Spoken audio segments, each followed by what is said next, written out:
Hello and welcome back to Bicyclelegs and another Christmas Top 10.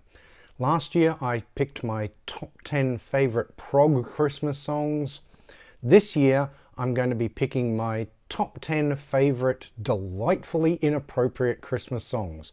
So these are songs that lyrically or maybe even musically just are not appropriate for a family Christmas setting, and I love them because I think you've got to have a bit of humour at Christmas and that sort of thing. So I've picked these, I've put them in my order of preference. This is my order of how I like these songs. This is not necessarily the order of how inappropriate they are. So some of the more inappropriate songs may not be right up at the very top. Although I think you'll find my number one song pretty inappropriate. Anyway, for this video, I don't really have props to hold up, but I will add images to the video so that you can have a little bit of an idea of what I'm talking about, the releases that I'm talking about, and so on and so on. So I'm going to start with my number 10, which is the wonderful song by The Killers from 2007, and that is Don't Shoot Me, Santa. Now, musically, this is a great song. You know, it's almost got a bit of a mariachi feel to parts of it. Definitely got that southwestern US vibe to it. Lyrically, though, it's basically Santa the vigilante going after this guy who's basically gunned down some of his bullies from childhood. And Santa's here to take revenge and shoot this guy. And I just love the whole conceit of the song. And you know, the lead singer, I'm not a big Killers fan, so I don't know the names of everybody, so please forgive me for that. But you know, he plays both parts. He plays, you know, the kid, and he plays Santa, and I think he does a great job of it. I love that song. So that's my number 10. My number 9 is probably one that a lot of you won't know very well, but I think it's a great song. It's called Santa's Disco, and it's by a band called the Superions. Now, the Superions are a sort of a side project for Fred Schneider from the B-52s. And it's more electronic than the B-52s. But it's still got that wonderful sort of delivery that Fred Schneider has, that sort of talk, singing, and yeah. And this song is about basically a wild party up at the North Pole where everybody's getting blind drunk and doing all sorts of debauched things. So, and not ending up getting the Christmas stuff done. So I love that about it. It's a, you know, great sort of disco-y kind of track, electronic disco, and it's up-tempo and it's great fun. But then, yeah, the lyrics are just not suitable for children. There's a bit about Mrs. Claus and how it's insane what she does with a candy cane, you know. So, and, you know, lyrics like forget your Christmas wish because we're drinking like fish. And yeah, it's just a lot of fun. So, and again, with that wonderful sort of very droll delivery that Fred Schneider has when he does that sort of speak singing that he does, which I've always loved to death in the B-52s. Number 8, I think, is an absolute classic inappropriate Christmas song. I think a lot of people here will know it, and that is Christmas with the Devil by Spinal Tap. Now, obviously, this one is meant to be a comedy song, but still, you know, it's just, you know, the idea of, you know, leather and chains and whips and boots and, you know, Christmas in hell and, you know, the sugar plums are rancid and all that sort of thing. And it's just got this wonderful, you know, really melodramatic delivery that you get with a lot of the Spinal Tap stuff. But it's the imagery, you know, no bells in hell. I love it. It's just absolutely a lot of fun. But, you know, for your family Christmas, maybe not the most appropriate song to play. Up to you, of course. Depends on your family, I suppose. At number 7, I'm going to pick the rather wonderful Christmas Card from a Hooker in Minneapolis by Tom Waits. This is on one of his late 70s albums. I can't remember off the top of my head. Blue Valentine, I think. It's a wonderful song. It's basically just Tom Waits with his really gruff, gravelly vocals and beautiful piano playing, very jazzy, very bluesy. And then this tale of this, you know, sex worker in Minneapolis writing to her friend/lover Charlie and telling him about all the misfortunes that she's going through, you know, starting off with Charlie, I'm pregnant. But yeah, again, you know, is that, you know, the sort of song you really want to be playing at your family Christmas? Maybe not, but I really like this song a lot. I've done, as I think I mentioned last time, I've done like 13 Christmas CDs that I've given out to family and friends instead of Christmas cards over the years, and this was one that I definitely included. In fact, all of these songs have been included at one stage or another in those 13 Christmas discs that I've done. And I always wondered what some members of my family made of Christmas Card from a Hooker in Minneapolis. Because it's not just the subject matter, it's also that really gruff, gravelly delivery of Tom Waits, which I love to death. But, you know, a lot of people, you know, maybe don't find that very Christmassy. Understandable, I suppose. The next one is another great comedy song. It's by one of my all-time favorite artists, Weird Al Yankovic, and that is The Night Santa Went Crazy at number 6. So this is basically a song about, you know, the music is quite bright and holiday inspired, but the lyrics are very dark, you know. People don't always think about Weird Al being dark, but he definitely could get dark. And this is about basically Santa has had it up to here with everything. And he goes up to the North Pole and he just is, you know, from his beard to his boots, he was covered with ammo, like a big fat disgruntled Yuletide Rambo, you know, and he shoots up the place. He starts killing elves and taking them hostage and shooting up the reindeer, and, you know, just absolutely horrible. And then the SWAT teams come and the FBI and all that sort of thing, and they take him out and arrest him and all that sort of thing. There's actually an extra gory version, a second version that Weird Al did, where Santa gets killed and his brains end up all over the floor. So as you can see, highly inappropriate subject matter, especially for the littlies. But I think it's a hilarious song. I always love it. It's a Christmas favourite for me. And will we be seeing Weird Al again in this list? There's a fair bit of that.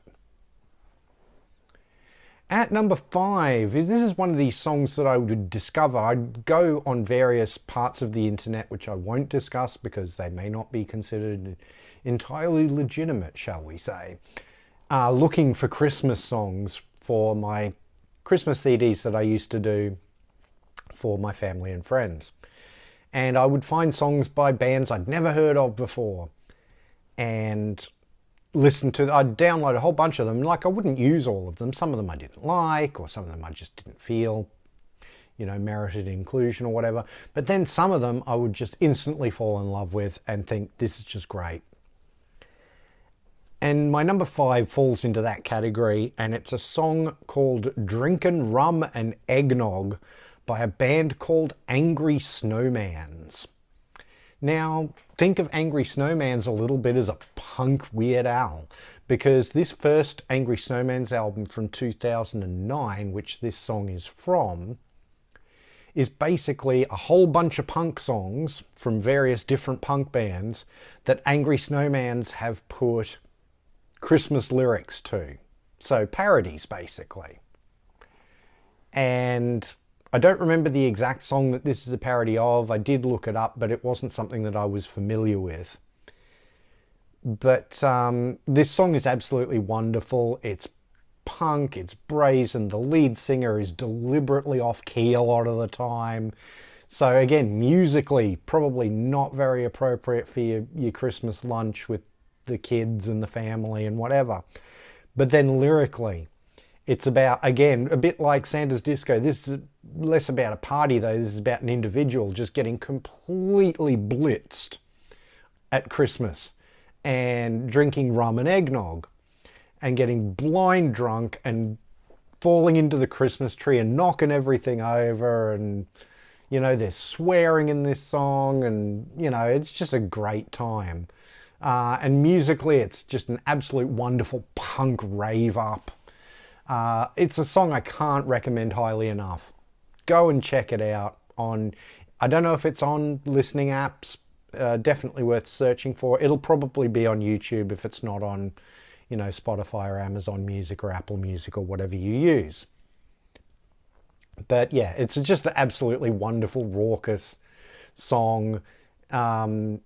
And there's, like, you know, sort of gang choruses with the lead singer and everybody else all singing together.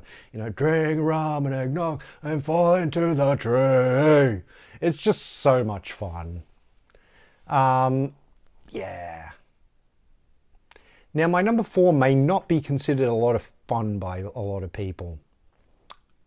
I like it. I really, really like this song, but I think that a lot of people might find this song quite disturbing, if anything. My number 4 is a song called Dumbo the Clown Who Loved Christmas, and it's by legendary experimental band The Residents. And just musically, this is just so weird. You know, it's electronic, but it's very experimental and almost industrial in some ways. You've got these weird little sort of kiddie sounding voices, but I'm pretty sure they're not kids, singing the Dumbo the Clown, Dumbo the Clown, Dumbo the clown who loved Christmas.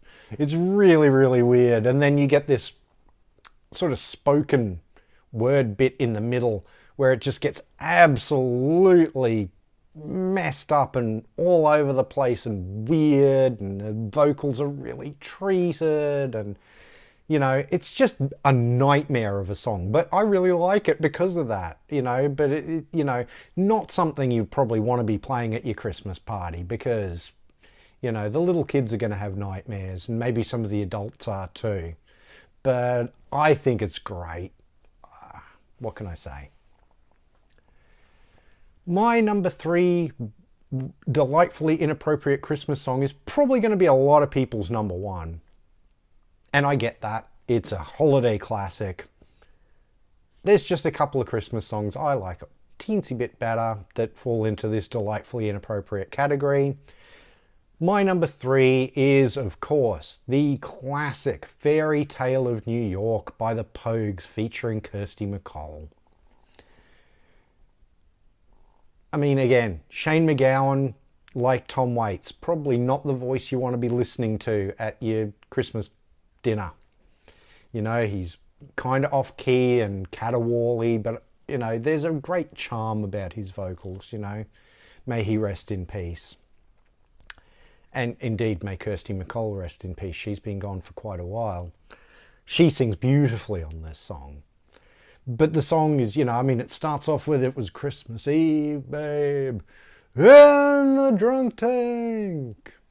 You know, so he's in the drunk tank in New York, and, you know, it's this couple who basically, you know, have this love-hate relationship and, you know, call each other names, including certain words I will not be using on this channel. And yeah, I mean, musically, it's a wonderful sort of, Celtic reel kind of feel to it. The choruses are wonderful, the boys of the NYPD choir was singing Galway Bay, and the bells were ringing out for Christmas Day. It's just wonderful, but there's a lot of unpleasantness in this song between the two main protagonists, between the Shane McGowan character and the Kirsty MacColl character. They're calling each other all sorts of names and raising accusations against each other and all this sort of thing. It's a holiday classic, but it's probably a pretty inappropriate Christmas song when you think about it. My number 2, I did sort of pretty heavily hint that we would be seeing Weird Al on this list again, and here we are going to see Weird Al at number 2 with his other Christmas song, which is called Christmas at Ground Zero. Now, I don't know how Weird Al feels about Christmas, whether he's, really into it and all that sort of thing. But what I do know is he's written 2 Christmas songs, and they're both really dark. I mean, the other one, The Night Santa Went Crazy is about Santa Claus going postal up at the North Pole and shooting everybody. Christmas at Ground Zero is about the idea that on Christmas Day, nuclear Armageddon comes, and it's set to this real sort of 50s bouncy Christmas music. And then he starts singing about, the missiles are flying and the nukes are happening, and, we can go out and see all the new mutations on New Year's Day and things like this, and he does it in this bright, shiny, happy way, but, he's talking about nuclear Armageddon. Absolutely wonderful. Love it to death. Definitely of the 2 Christmas songs. I love both of Weird Al's Christmas songs, but Christmas at Ground Zero is my favourite of the 2. I love the last line of it, what a crazy fluke, we're going to get nuked on this jolly holiday. Just brilliant. But my number 1 is going to be a song that was actually a B-side to a fairly obscure single by this band. The band is Wall of Voodoo. The single was off their Happy Planet album. It was called Elvis Bought Dora a Cadillac. And the B-side was a song called Shouldn't Have Given Him a Gun for Christmas. And I included this on one of my very early Christmas CDs because I'm a massive Wall of Voodoo fan. I've done a Wall of Voodoo studio albums ranked, so check that out if you haven't already. I'll leave a link to that in the description. And yeah, this song is, again, very dark. It's that wonderful Andy Preboy vocals. Wall of Voodoo were one of these bands that had 2 distinct eras with 2 distinct lead singers. You had the Stan Ridgway albums, and then you had the Andy Preboy albums. And I love them both. I love both eras of Wall of Voodoo. This is one of the very best Andy Preboy Wall of Voodoo songs, and it was hidden away as a B-side on a single that, until recently, I didn't even know was released as a single. And it's just a wonderful, wonderful song. It has that sort of spaghetti western feel that a lot of Wall of Voodoo had. And it's, the idea of this, again, drunken uncle that they gave a gun, as a Christmas present, and he ends up using it to shoot a bunch of people, and, it all gets terribly violent. And then there's this middle bit with somebody singing O Tannenbaum rather drunkenly in German. It's dark, it's menacing, it's totally inappropriate for your Christmas meal, but I love that song to death. So that is my number 1 delightfully inappropriate Christmas song, Shouldn't Have Given Him a Gun for Christmas, by Wall of Voodoo. So that's my list. Please let me know in the comments what your favourite inappropriate Christmas songs are. Are they ones that I mentioned? They might be ones that I didn't mention, because there are a whole bunch. I did want to give one honourable mention to the rather wonderful song, and you'll have to pardon my language just mentioning the name of this song, by Eric Idle, and it's called Fuck Christmas. I think a lot of us can identify with that sort of sentiment. It is just a basic excuse for Eric Idle to use as many swear words as he possibly can in a song about Christmas. So it is definitely delightfully inappropriate. It's very, very funny and worth checking out. So yeah, do let me know in the comments, you know, what delightfully inappropriate Christmas songs are your favorites. Please do like, share and subscribe. It really does help the channel out. If you're new to the channel, please go and have a look at some of my other videos. I have everything playlisted, so if you want to see some of my studio albums ranked shows, I have one for Weird Al as well. I have a playlist for those. If you want to see, I only have 2 of them so far, but if you want to see my other Christmas top 10, I have a playlist for that. If you want to see my appearances on other people's channels, and I've just recently done a Marillion Christmas top 5 with Mike Lodano, Todd Evans and Davey Cretin over on Mike's Grab a Stack of Rock channel.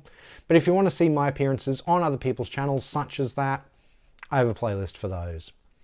If you want to follow me on social media, I'm at bicyclelegs on Instagram, Twitter and a bunch of other places. I also have a dedicated Bicyclelegs Facebook page. Links are all in the doobly-doo. Please do give those all a follow and join in the conversation. I'd really love to have you there. Thank you very much for watching, and I'll see you in the next one.